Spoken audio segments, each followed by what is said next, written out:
Doctor Bilal है और welcome back to my YouTube channel connect doctor Bilal. आज हम एक बड़े अहम मुद्दे पे बात करने जा रहे हैं।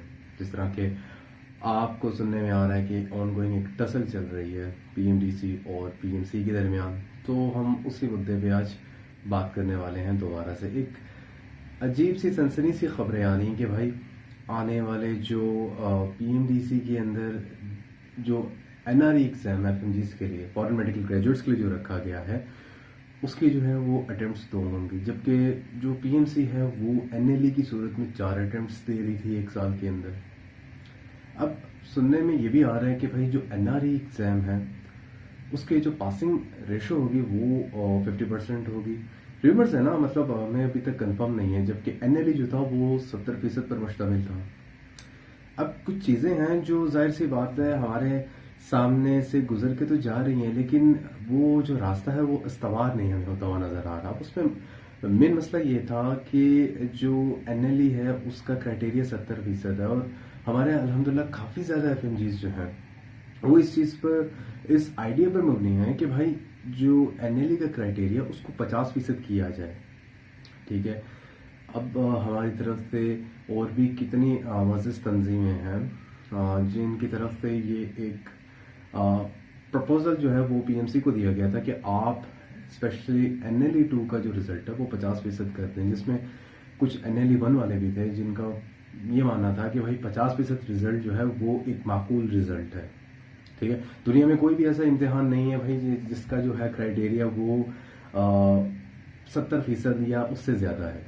ठीक है, बड़े बड़े बेशतर जो मतलब पढ़े लिखे ममालिक हमारे पास यूएसए यूके वगैरह जो आ जाते हैं उसके अंदर भी इनफैक्ट कि किसी का भी जो है वो 70 के बराबर भी नहीं है, बल्कि ऊपर की तो अलग बात है, 70 भी नहीं है। ठीक है, अब इसमें यह है कि कुछ चीज़ें हैं हमारी तरफ से, एक कोशिश एक प्रपोजल तो गया है, लेकिन अब कहते हैं ना डूबते को तिनके का सहारा है। ठीक है, अब जो जिस तरह के सूरत हाल या न्यूज़ हम सुन रहे हैं कि भाई पीएमसी जो है उसको पीएमडीसी एक किस्म का एक जो आ रहा है इदारा, आने वाला इदारा है, वो उसकी जगह अपनी एक अहमियत कायम करेगा और वो एक नया एग्जाम जो है, नए तर्ज का इम्तिहान जो है वो सामने ला रहा है। ठीक है, मजीद जो है वो हम देखते हैं आगे एक स्लाइड के अंदर। सेक्शन नंबर 18 पर मौजूद है।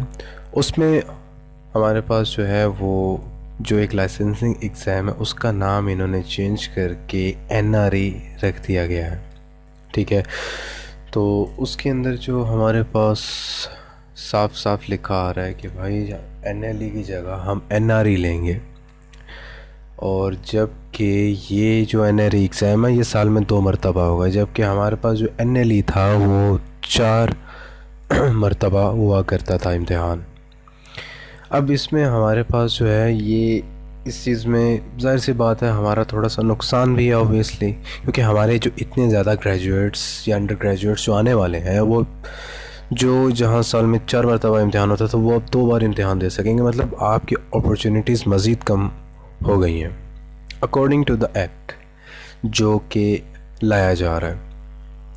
अच्छा, उन्होंने उसमें ये भी एक साफ चीज़ वाज़ह की है कि भाई आपका जो इम्तिहान होगा वो कंप्यूटर बेस्ड एमसीक्यूज़ होंगे।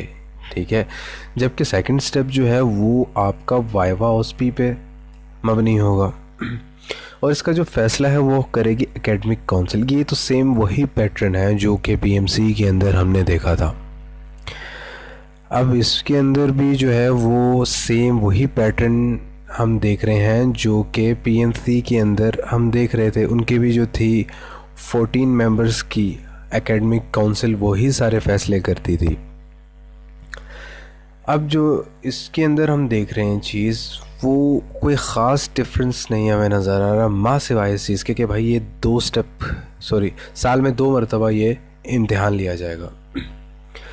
अब जी कहते हैं कि जी आपने एफएमजीज जो हैं वो सिर्फ देंगे, ये सबसे बड़ा मेन पॉइंट है इस चीज़ का कि भाई सिर्फ एफएमजीज ना इम्तिहान देंगे परमानेंट लाइसेंस के हसूल के लिए, जबकि लोकल मेडिकल ग्रेजुएट्स जो हैं वो एग्जेम्प्टेड हैं इसमें ऑलरेडी।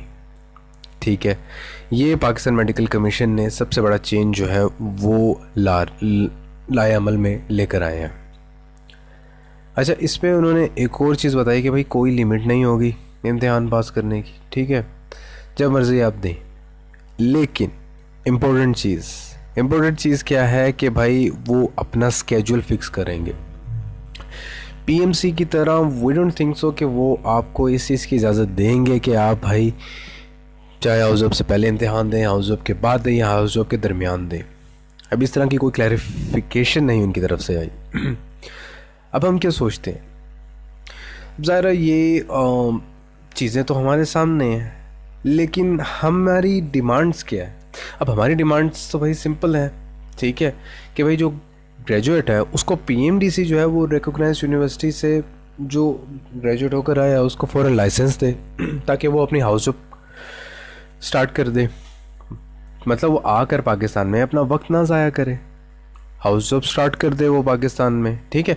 उसके बाद जो उसकी एक्रेडिटेशन है जो कि WFME से रिकॉग्नाइज्ड है या WKM से, IAAR या ECFMG से हैं, भाई उनको तो रिकॉग्नाइज़ करो ना। और कौन से आपको मतलब वो चाहिए कि भाई इनके अलावा या किसी और काउंसिल से आपको रिकॉग्नाइज्ड इदारे चाहिए। यही इदारे आपके उसमें वर्ड बुक में या डिक्शनरी में लिखेंगे भाई इन ही इदारों से अगर आपका जो इंस्टीट्यूट है वो रिकॉग्नाइज्ड है तो हम उनको लाइसेंस देंगे।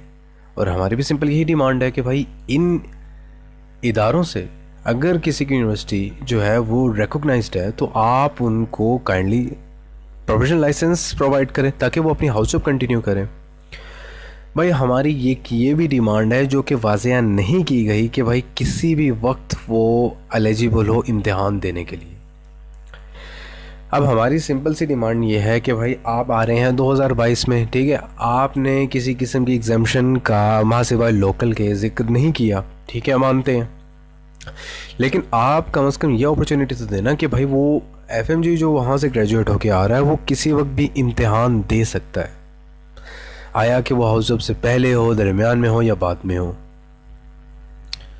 अब जिस फॉरेन मेडिकल ग्रेजुएट के बाद, ये सबसे इम्पोर्टेंट पॉइंट है कि जिस फॉरेन मेडिकल ग्रेजुएट के पास बाहर का फॉरेन लाइसेंस है, ठीक है, उसको वो फ़ौरन NLE की बेस पर परमानेंट लाइसेंस दे, ना कि उसको दोबारा इम्तिहान देना पड़े कि वो अपने प्रोविजनल लाइसेंस से हाउस जॉब स्टार्ट करे। क्योंकि उसने अगर पार का परमानेंट लाइसेंस लिया इसका मतलब उसने वहाँ पे हाउस जॉब वगैरह इंटर्नशिप पीरियड कंप्लीट कर लिया, तो उसके बाद फिर वो डायरेक्ट एग्ज़ाम क्वालिफाई करे और वो भी वी होप कि सिंगल स्टेप एग्ज़ाम हो और इसके बाद उनको परमानेंट लाइसेंस जो है वो दे दिया जाए।